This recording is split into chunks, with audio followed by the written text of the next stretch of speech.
So, suit establishment. What this means really is you are making a suit winners. So you are making it that the opponents are exhausted of that particular suit. So this can either occur in no trumps or in trumps. Now if it is in trumps, it means you have drawn the trumps, because obviously if an opponent is exhausted of a particular suit in trumps, and they have still got trumps in their hand, that is not good news. So in a trump scenario, there's an extra element in that to make a suit good, to establish a suit, you need to have also drawn the trumps. Because it's no good making a suit winners because they haven't got any left, and then you play those winners and they trump it. That's no good. Now, when you talk about establishing a suit, you actually normally, your head will instinctively go to no trumps. You'll have heard me say plenty of times, go for your long suit, chase your long suit, that's the suit you're after, something along those lines. Because what I'm trying to get you to do is to make it so that that suit is they're the only cards in that suit left. So, in a no trump scenario, it sort of lends itself to suit establishment because there is no other way for tricks to come out of thin air. You can make a trick or two out of finesses, or you can sometimes make an extra trick because they lead something into your hand that helps you. But typically speaking, to make a no trump contract, you need to get your long suit going. That's why I focus on that always. Now with a trump contract, it isn't really kind of a one route to success kind of contract, because a trump contract, you can either make your tricks from a long suit, or you can make your tricks from your trump suit by trumping over there, trumping over here, trumping over there, trumping over here. So if you like, there are two different ways to play a trump hand. You either draw the trumps and then play on X, whatever X is, or you don't draw the trumps because you need to rough in the short holding. You've heard me say that before. So with a trump contract, there's kind of an extra layer, or rather an extra choice as to how you want to play the hand. With no trumps, you don't have a choice because the trumps, if you like, are already drawn in no trumps, so there isn't that choice. So what a suit establishment means in a trump scenario is that you draw the trumps and then play your next longest suit with the intent to run the opponents out of that suit so that they become winners, so the little cards in that suit become winners. Okay, that's what establishing a suit basically is. It's also known as setting up a suit, or making a suit good, or sometimes roughing a suit good if you have to trump that suit. But the idea is essentially draw the trumps and play on X, whatever X is. The principle of suit establishment is that a long suit is a threat to the opponents because it is a big likelihood, or sometimes an impossibility, or improbability, that they have more cards than you in that suit. So if you have a 6-card suit that is a side suit, that is quite a threat to the opponents, because when you run them out of trumps and run them out of that suit, they can't do anything about you playing that suit. Now, if you just look at this example, imagine we are in 4 hearts, bidding of 1 heart, 2 diamonds, 2 hearts, 4 hearts, nothing exciting. So we're in 4 hearts. Now, I'm not particularly worried about what they lead, but I'm going to say they lead a black card, because leading a black card doesn't help us at all, whereas leading a red card sort of does what we want to do. But it doesn't matter, honestly, they could lead any card they like, assuming there isn't a void somewhere, and they get to trump on trick 1. So, let's say they lead the king of spades. That isn't unreasonable. Now there are 2 options with this particular hand. You can either trump this long club in a dummy. This is the dummy because this is the short trump holding, and we bid hearts. So we've got 2 losers in clubs, and we've got 1 loser in spades. Everything else is pretty okay. So we're going to make this contract even if we just lose those 3 tricks. Now a very common thing that I hear / see is, oh, you made your contract, well done. That's not what the game is about. You know, if you've got 10 tricks, everybody is making 10 tricks. So that's not well played. You know, I don't mean to be mean, but if you've got 10 tricks, you've got 10 tricks, so where's your 11th? That's how you should be kind of thinking. So in this instance, we've got 2 losers, club, club, spade.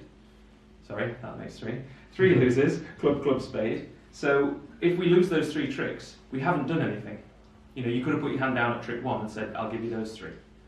So we need to try and reduce that number of losers if we can. Sometimes that reduces from 6 to 3, so we make our contract. Sometimes it's reducing from 3 to 0, so we make loads of extra tricks. But you should still be aiming for extra tricks if you can be. So in this instance, there are 2 paths, as ever with a trump contract. You can either draw the trumps and then play your next longest side suit, or you can try to rough in the short holding.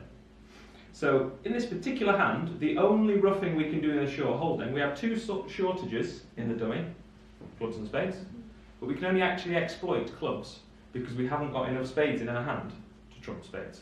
we get rid of the ace of spades, we get rid of the little spade, and then we've got no more spades. So that spade loser, can't really do anything about it, particularly. Whereas this extra club, we've got one more club than we do in the dummy. So we could, if we wanted to, get rid of this club, then play the ace of clubs, and then trump the final club on the dummy. Okay? So that would be reducing our club losers from 2 to 1. So that would potentially gain us an extra trick, because then we would only lose one club and one spade.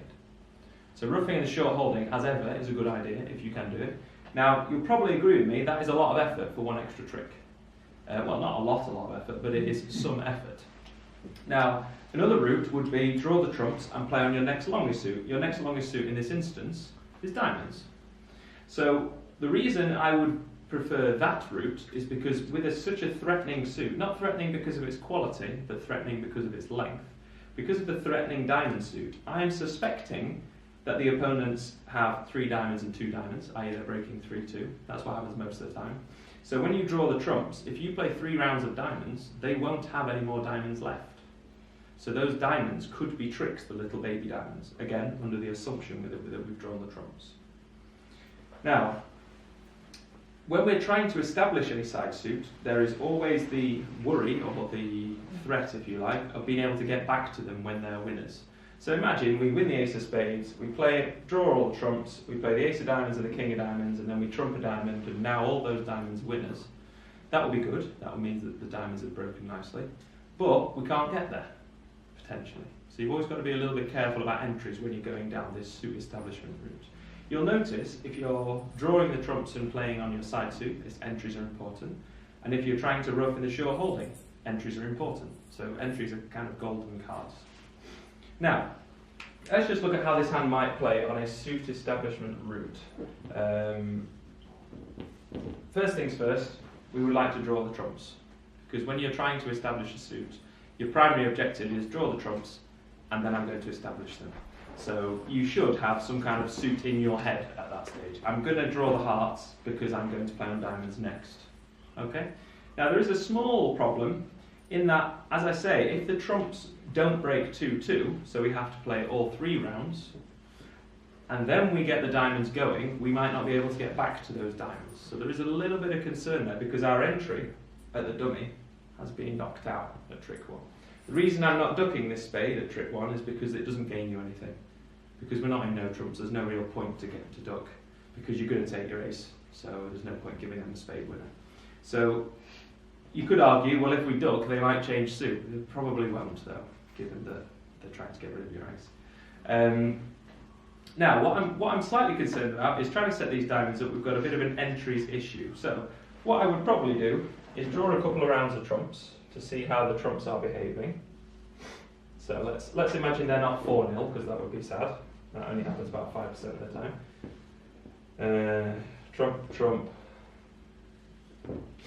ace. Let's say the trumps don't break 2-2. Now, if the trumps break 2-2, if West plays the final trump, I'm going to have a very easy time of things, because I can play enough diamonds so that they run out of diamonds, go back to the queen of hearts, and then run all my diamonds, potentially, as long as the diamonds break. So let's say they don't break 3-2. That gives me a problem. And again, I'm going to say they don't discard a diamond, because if they discard a diamond, that helps you set your side suit up. You all with me so far? My aim really is to knock these out and then set this suit up. That's my kind of plan. Now that doesn't mean it won't change. If one opponent has all 5 missing diamonds, that isn't going to work. So you've got to be ready to adapt.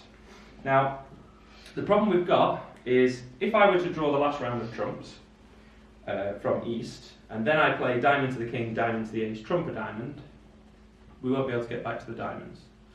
And on that line, we will have 3 winning diamonds and we'll be stranded from them. So that's no good. So we will then end up losing the 2 clubs and the spade that we thought we were going to lose right at the very start. So we're going to have to be a little bit careful here, in that we need to use the queen of hearts as our final entry to dummy. So sometimes when you go for a suit establishment and you want to draw the trumps first, you have to be a little bit careful because your trumps might be your only entries to that suit. So what I'm going to do now is knock out the diamonds, taking a small risk that the person with the last trump also has 2 diamonds. If they have 1 diamond or fewer, the diamonds weren't breaking well enough anyway. So you were in trouble whatever you did. So playing king of diamonds again, I'm taking some small risks. These are small risks because the diamonds will break most of the time. Let's imagine the diamonds do break, because if they don't, then they're going to make their little trump, and then we're going to lose the 3 tricks anyway. Now, if you count the diamonds up, we have 8 diamonds gone so far. We've got 4 on the dummy, so that's 9, 10, 11, 12. So one opponent has 1 more diamond. Now we are in a position where a suit establishment is taking its hold. Because if we play a diamond and trump it, then the opponents will have no more diamonds. So all we then need to do is make sure they have no more trumps, and then our diamonds are winners. Do you follow me? So because we will have done, essentially ticked both boxes, we'll have done both things we need to do for a suit establishment to function. We'll have got rid of the side suit, and we'll have got rid of the trumps. Now, ideally speaking, you'd get rid of all the trumps first to be safe, and then set your side suit up. But sometimes entries are a little bit of a tricky scenario. Sometimes you need to use your trumps as entries. Now, notice that I played the king of diamonds first, and then a diamond to the ace, so that I finished in the correct place to play a 3rd round of diamonds. Because if I'd played a diamond to the ace and a diamond back to the king, I would have had no entries to get back to trump the diamonds, to then get back to the diamonds again. Do you follow me? So you have to be very careful with your entries. It's something that comes instinctive the more you play, but isn't necessarily natural the first time you do it.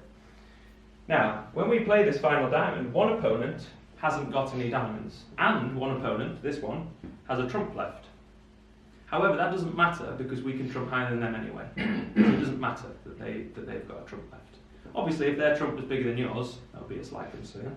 But even if they trump this diamond, we can over-trump them. And if they don't trump this diamond, we can trump high anyway, even if that person has a trump left.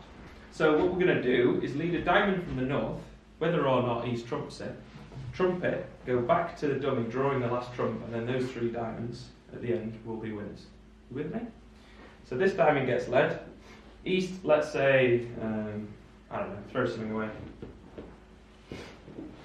We can trump it. It doesn't matter how high you trump it, but I'm trumping it high to prove the point that even if this person had the last trump, they couldn't stop us, or whatever. As it happens, of course, we can count, and they have the last diamond. Now, I've written 3 diamond X's and 2 diamond X's. Obviously, queens and jacks and 10s would have been appearing at this stage, but I'm not worried about it, because they're all equivalent as far as I'm concerned. Now, because we've had 5 diamonds from the opponent, so we had 2 is 7, and there was 6 on the dummy, that's 13. That means these 3 diamonds are now the last diamonds in the deck.